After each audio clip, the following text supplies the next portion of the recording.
This is Messi Can't Stop Her, and I am your host, Judith Cambia Obatasa, JKO. Welcome to this episode of Messi Can't Stop Her, the podcast where we share the stories of women's resilience through chaos, crisis, and the challenges of life. We have been on a journey looking at domestic violence and the impact of domestic violence on ourselves as women, on our children, on our families, and on our community.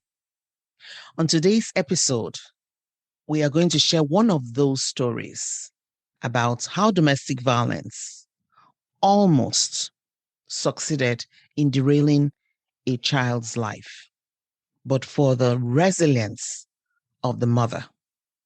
So on today's episode, I'd like you to join me in welcoming Sonia.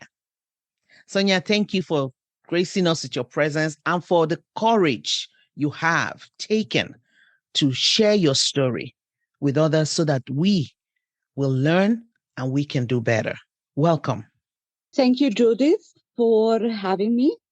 And it's my pleasure to be here with you and share my story to help other mothers to overcome the hardship of domestic violence and navigate the broken medical system and support system for youth.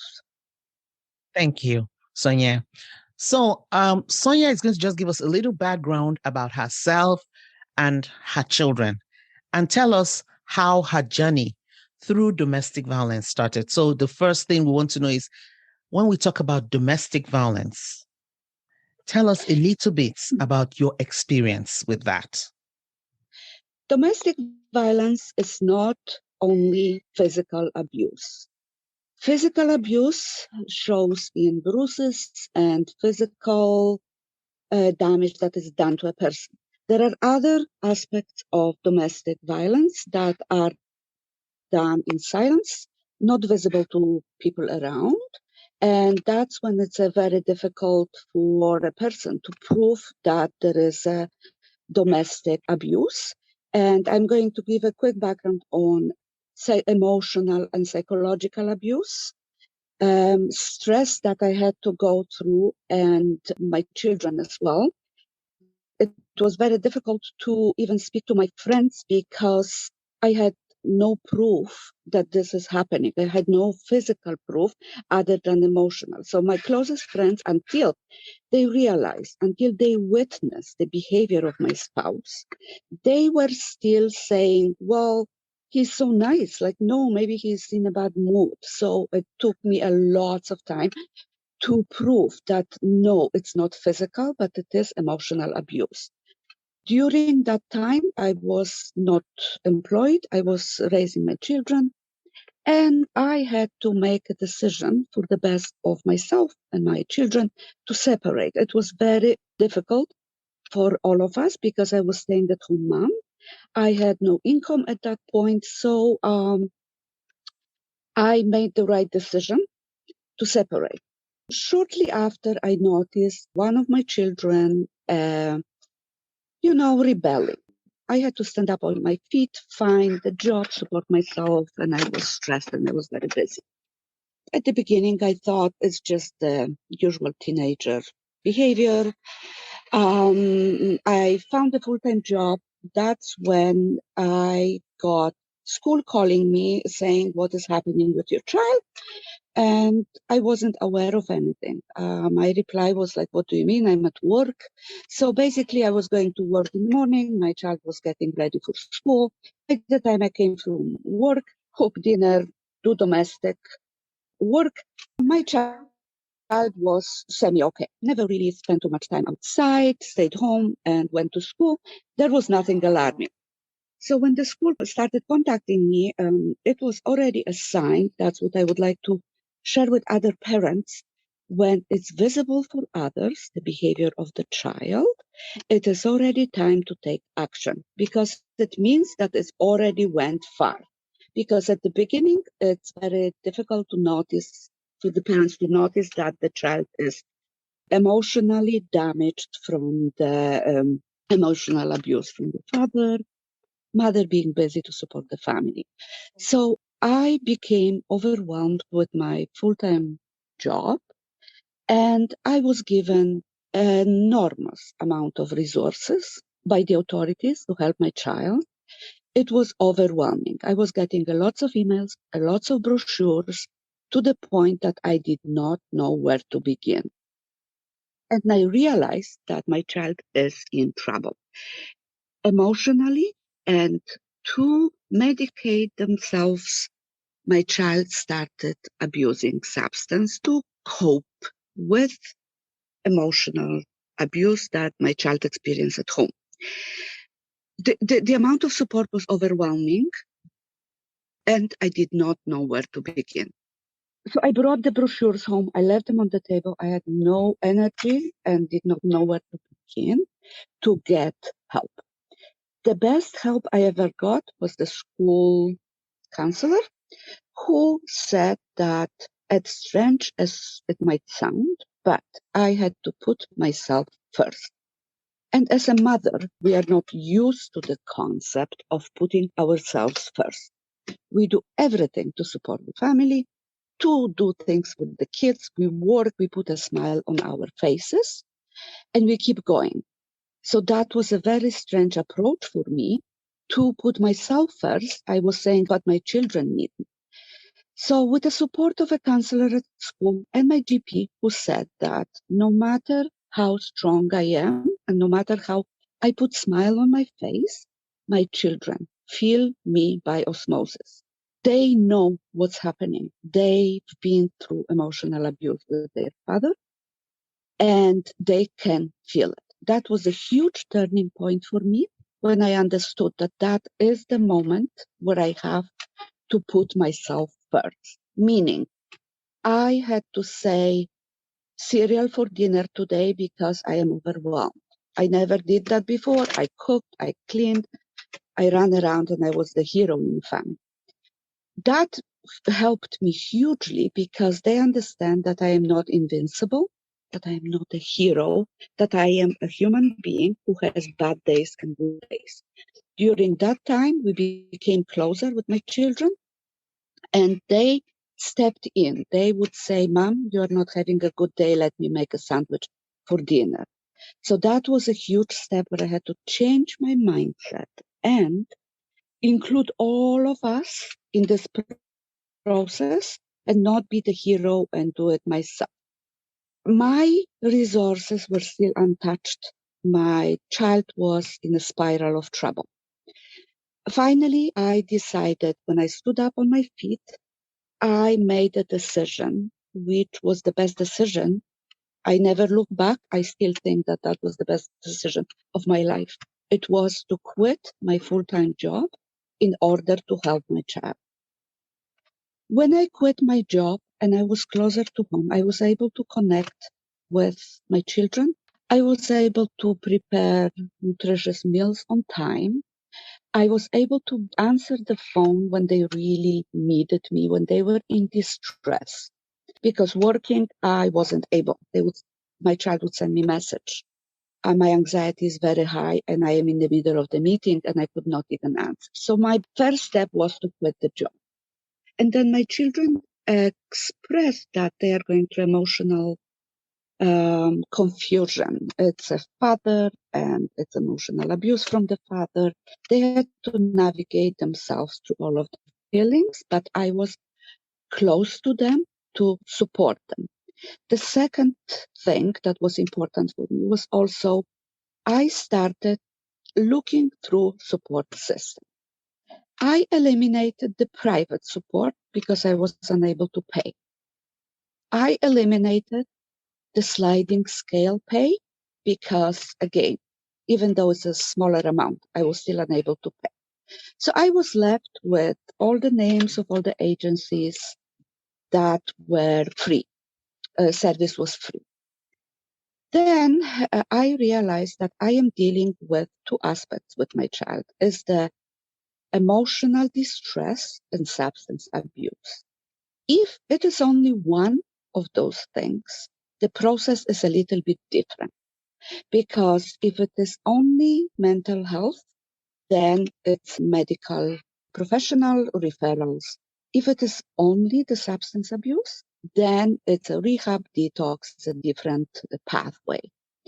I was dealing with both. They are both connected, but they cannot be dealt with at the same time. And I had to learn that. So basically, quit my job, approach the resources.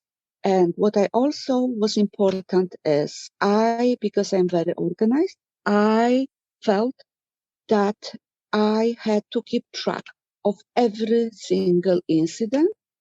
I kept diary, not a diary telling stories, very brief, the date, the time, the type of incident, and the person I was dealing with.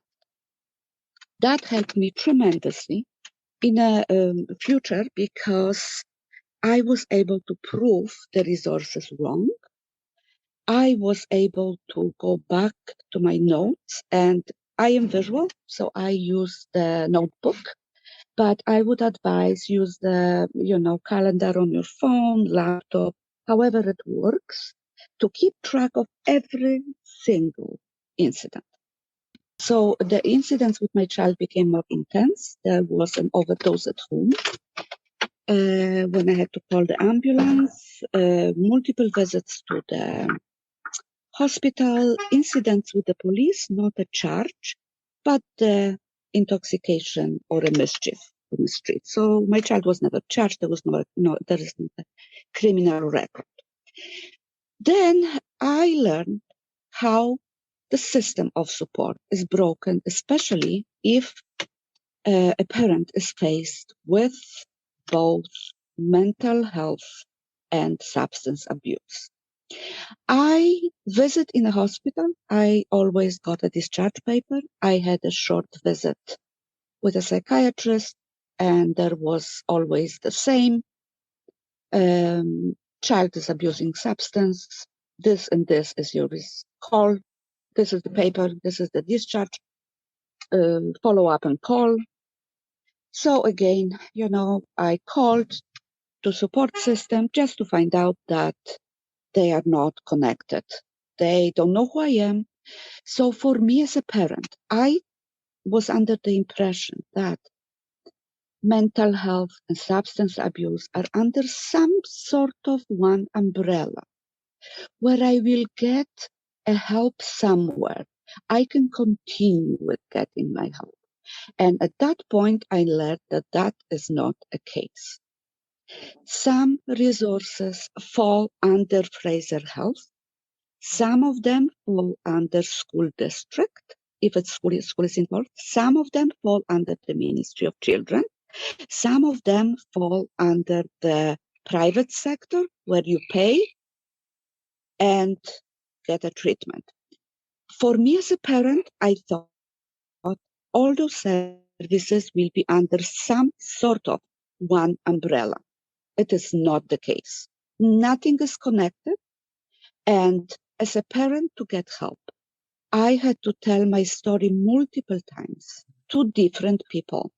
My story from the very beginning of domestic abuse and my child struggling with emotions and substance abuse as a result of it. People who work in those, agencies are also human beings who forget to call back, who forget to make notes, and who forget to follow back, and who give me the wrong information because they are just subbing for one day. So the process is excruciating.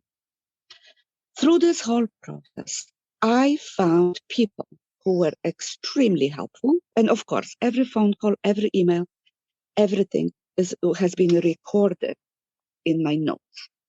So I was running in circles between agencies and support and telling my story multiple times from the very, very beginning until I slowly started finding support. I was strong at that time. I was composed.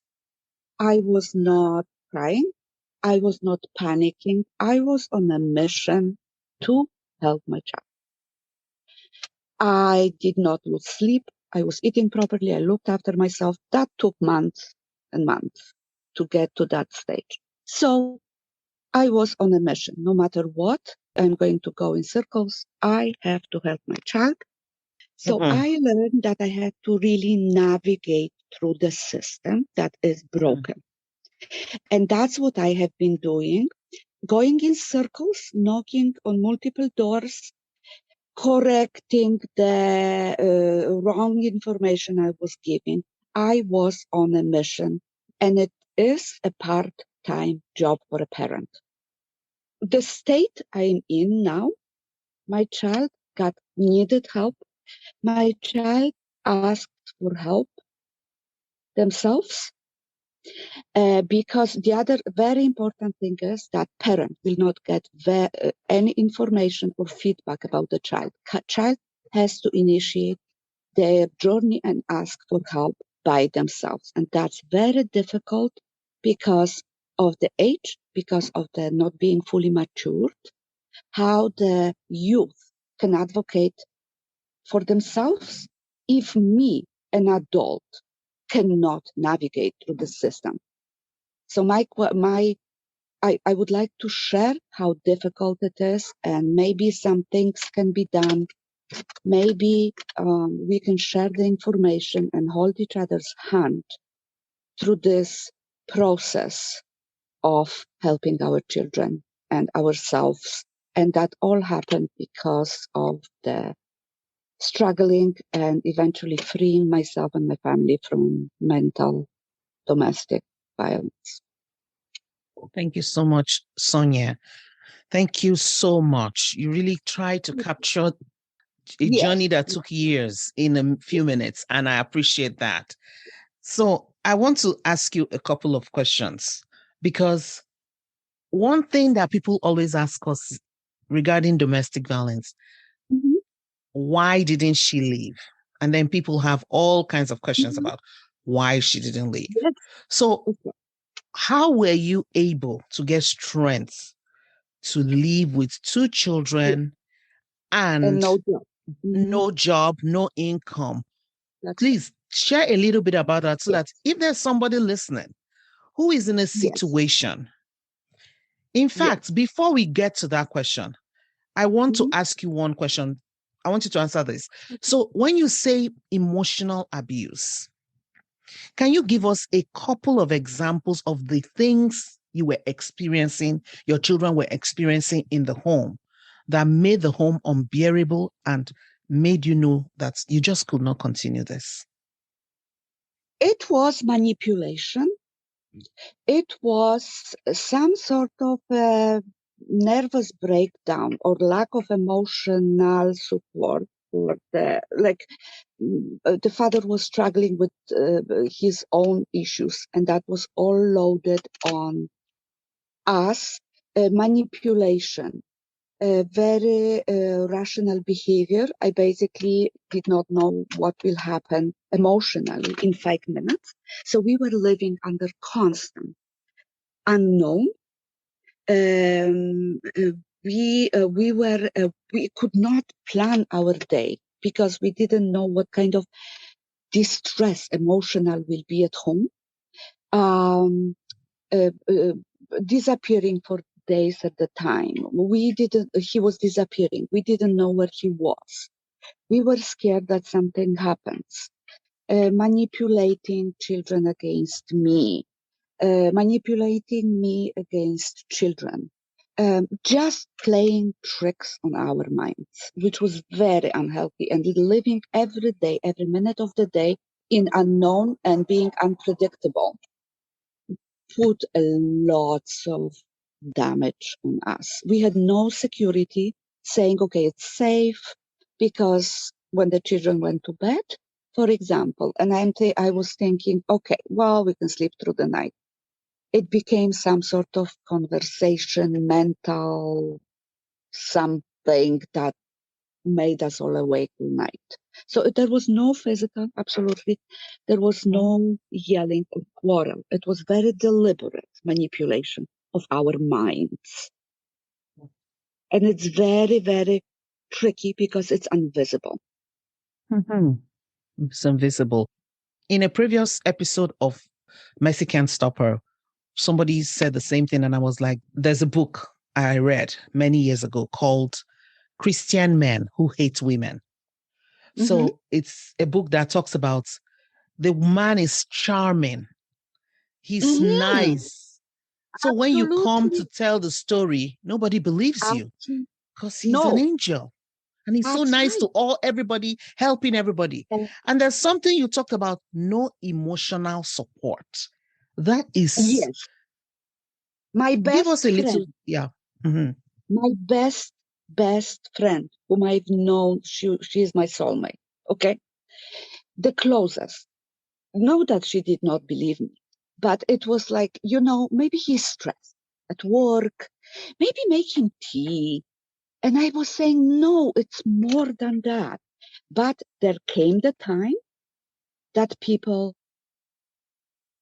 believe me. And that was the time when they witnessed. So let's say we went for dinner and those friends of mine spent some time with him for a bit. And then they were able to slowly start seeing it. They believed me. They supported me, but on the back of their heads was like, well, we are all stressed, right? Like, maybe this, maybe that. So at the end, they all stood by me, but it took me a while to explain to people that because he was charming, he was good to kids, he cooked at home. But behind closed doors, it was not like that. So you asked me question, what gave me strength to leave? So my friends were telling me their stories, how they left, but I was always on a defensive side saying, no, you are stronger. That's why you left. Or you had work. That's why you left. I have no job. I have nowhere to go. I have no family. And my friends told me, you are not ready. And I would ask, so when can I be ready? And my friends who went through similar things and went on their own told me the best words I ever heard. You will know when you are ready. You will know yourself. And I would say, well, but how? And they said, wait and see. There will be a moment when you will be 100% ready, and only you will be the person to know it. And I would be like, no, that's not going to happen. I don't have a job. My kid is a competitive athlete. I have to pay for the club. I have no grandma. My friend said, wait, go through it. There will be a time. And that's exactly what happened. When there is a time and when the woman is emotionally ready, nothing would stop. The woman will go into this survival mode, will get a strength out of nowhere, and will never look back. But that is very individual to everybody. For me, it took 2 years. I'm not regretting saying I stayed too long. I should have done it earlier because I knew I was not ready. It was 2 years. I do not regret my decision. I never looked back, and I don't blame myself for staying for 2 years trying to fix the children, fix the marriage. So my advice to every woman is wait for your time, do your research, get your strength, and the time will come. For Thank you some, so the much. time never will come. For some, never. The women are under perception to stay with abuser for the sake of children.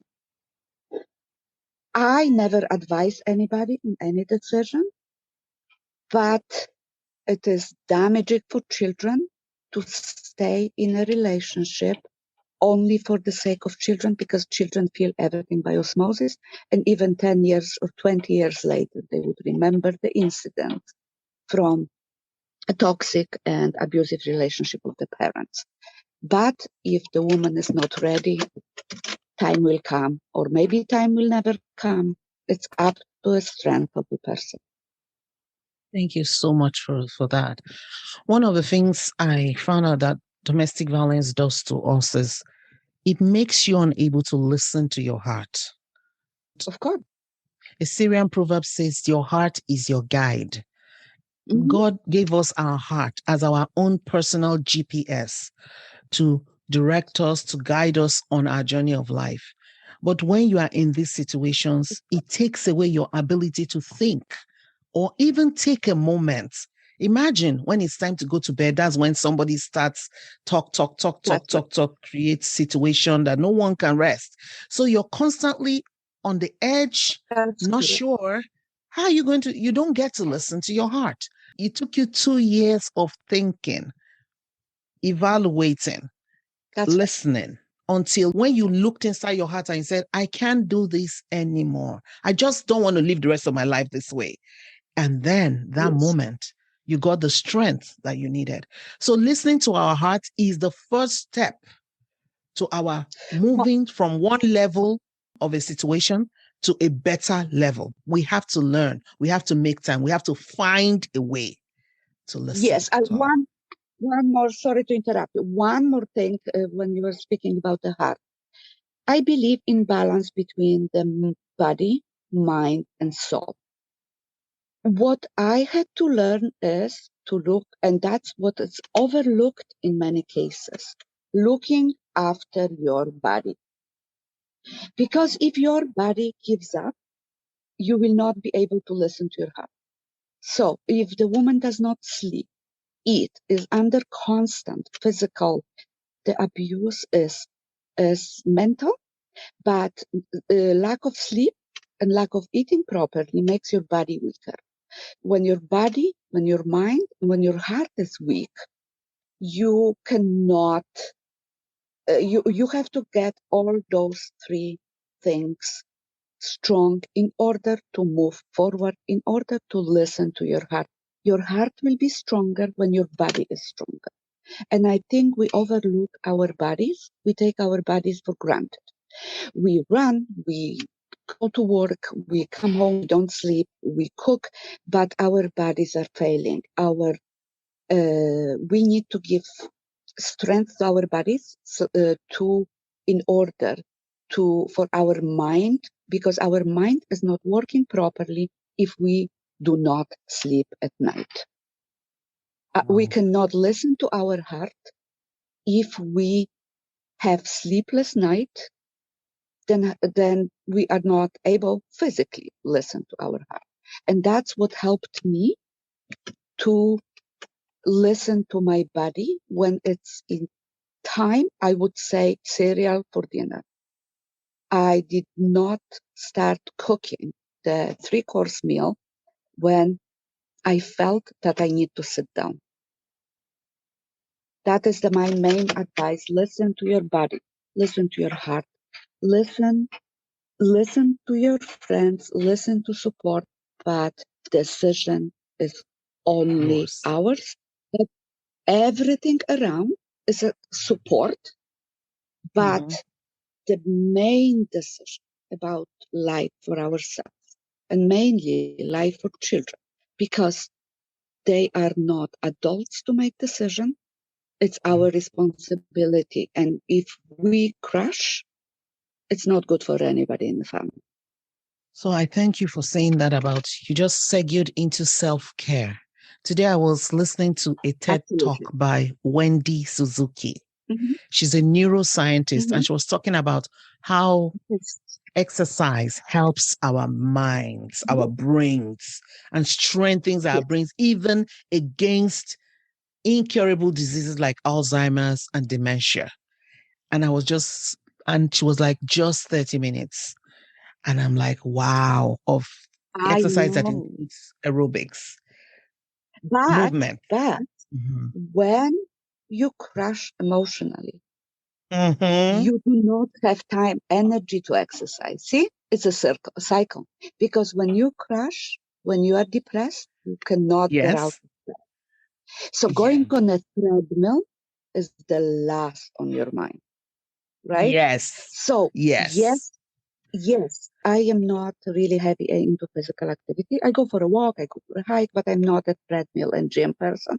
But I do yoga and meditation. It can take just a few minutes of the time.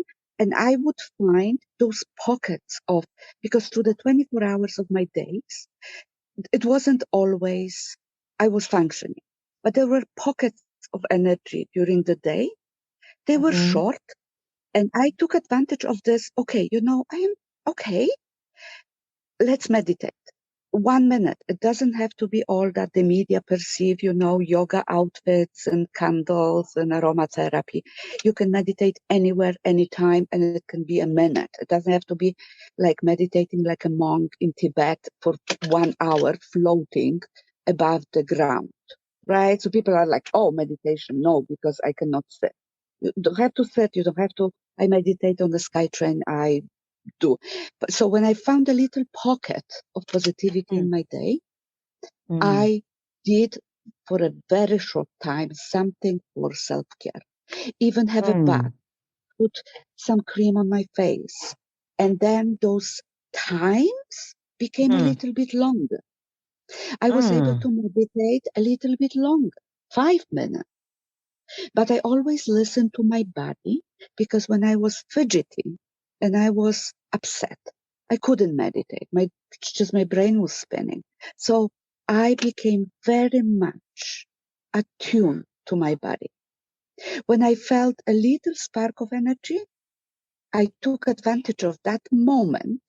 I put my cooking on hold and I focused completely on my self-care. And those moments started becoming longer and longer and more often.